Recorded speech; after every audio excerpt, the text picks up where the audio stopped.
Hello viewers, in today's session we are going to discuss another important problem from definite integrals, and in this session we are going to discuss this important problem where we are given a function f of x which is equal to the integral 0 to x e raised to t f of t dt plus e raised to x, and this function f of x is a differentiable function for all values of x belonging to the set of real numbers, and we have to find f of x, right? So here we are going to make use of the concept of Leibniz integral rule, right? So what we will do, will differentiate this expression both sides with respect to x using Leibniz integral rule.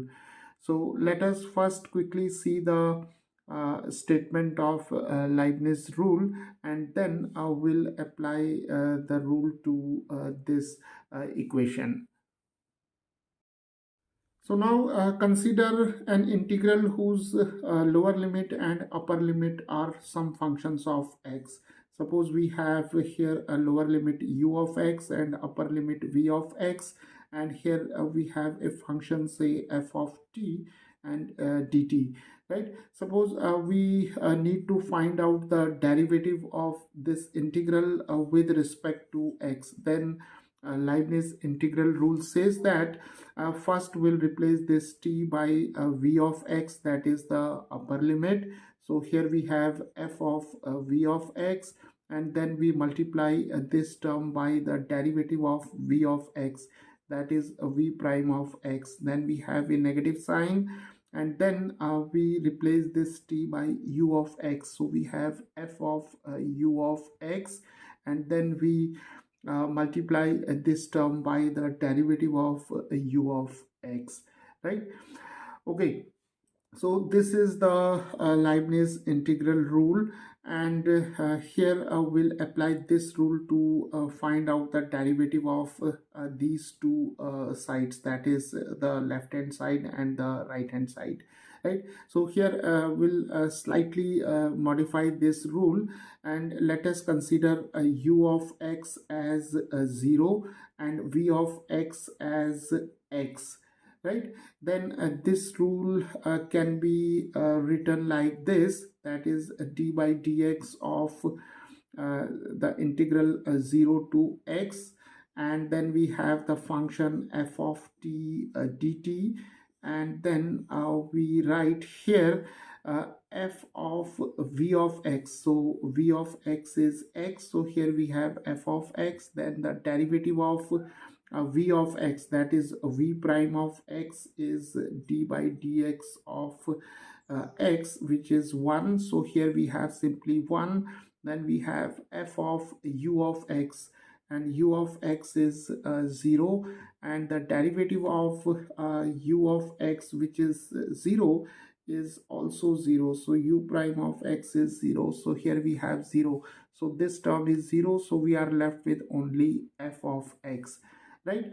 So now if we compare this integral with this one, then we can see that we have 0 to x, 0 to x, and our function f of t is given by e raised to t, and we have f of t, right? So now let us differentiate both sides. So we have d by dx of f of x, and then we have d by dx of 0 to x e raised to t f of t and dt, and then here we have d by dx of e raised to x.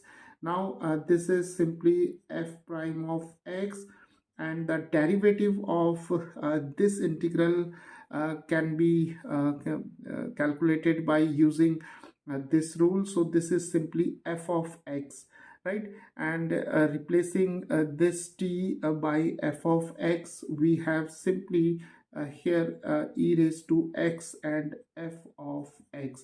So replacing all these t's by x, right, using this result, and here we have the derivative of e raised to x as e raised to x. So f prime of x is equal to e raised to x times f of x plus e raised to x. So now this is a differential equation, right? So let us rearrange the terms. So we can now write f prime of x is equal to e raised to x times f of x plus 1. So taking e raised to x common, and now we can write f prime of x over f of x plus 1 is equal to e raised to x, right? So here we have separated the variables. So this is a differential equation of a variable separable form, right? Okay, so now let us make use of the notation that is f for f of x, and we can use the notation f prime for f prime of x. So here f prime of x can be written as simply f prime, and for f of x we can write simply f, and here we have plus 1, and here we have e raised to x, right? So let us integrate both sides with respect to x. So we can now write here f prime over f plus 1 dx, and here we have integral e raised to x dx, and c is the constant of integration. So now here we have f prime dx, right? So f prime is equal to df over dx, and this implies that df is equal to f prime dx. So replacing f prime dx by df, so we have integral df over f plus 1, and here we have the integral e raised to x, and c is the constant of integration, right? So now the integral df over f plus 1 is simply a log of f plus 1, right? Because here we know the result, that is integral dx over x plus a is equal to log of x plus a, right? So here we have e raised to x, and c is the constant of integration. So let us again replace this f by f of x. So we have natural log of f of x plus 1, and here we have e raised to x plus c. So now we have to find out the value of this constant of integration c by using some initial condition, right? So let us make use of this expression.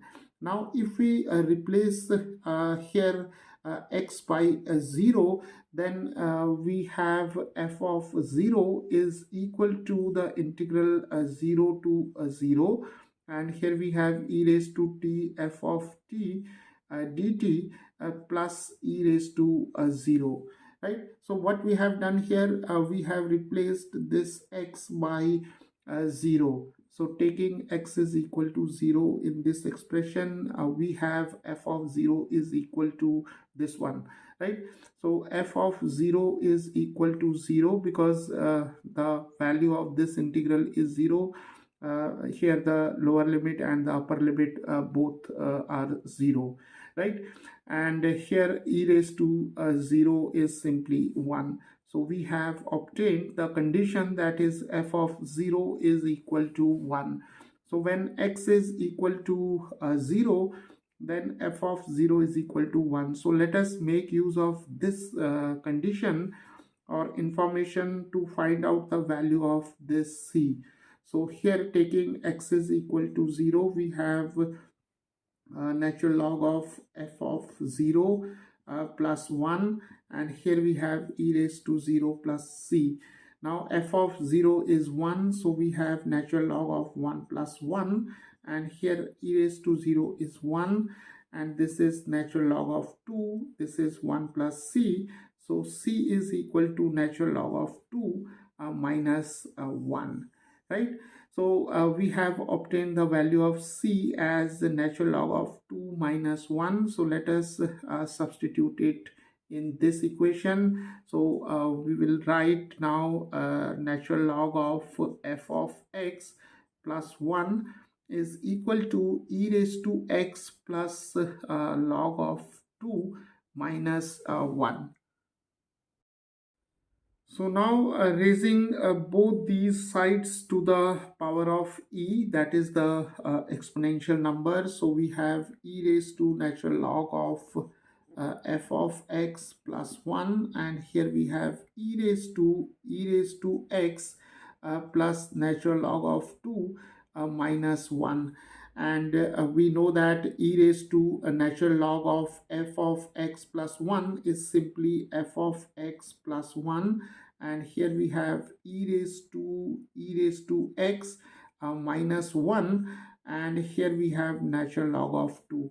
So here we have used this result, that is e raised to log of say a is equal to a, right?